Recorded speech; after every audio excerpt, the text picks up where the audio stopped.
ஒரு காட்டுல கர்வமான புலி ஒன்று இருந்துச்சு. அந்த புலிக்கு கல்யாணமா. கல்யாணத்துக்கு எல்லா விலங்குகளையும் அழைச்சுதான். எல்லா விலங்குகளும் ஜோடியா வந்து 5 அடி தள்ளி நின்று வாழ்த்து சொல்லிட்டு போனாங்களாம். அதை பார்த்த மாப்பிள்ளை புலிக்கு ரொம்பவே கர்வம் தாங்கலையாம். திடீர்னு ஒரு பூனை சரசரன்னு ஓடி வந்து புலிக்கு கை கொடுத்து வாழ்த்து சொல்லிச்சான். அதை பார்த்த அந்த புலிக்கு ரொம்பவே கோவம் வந்துடுச்சு.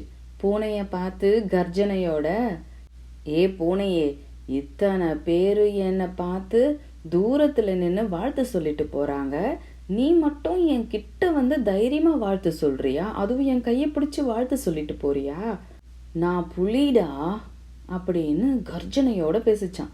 அதுக்கு அந்த பூனை சிரிச்சுக்கிட்டே, அட கிறுக்கு பயலே, நானும் கல்யாணத்துக்கு முன்னாடி புலிதான்டா அப்படின்னு சொல்லிட்டு ஓடிடுச்சான்.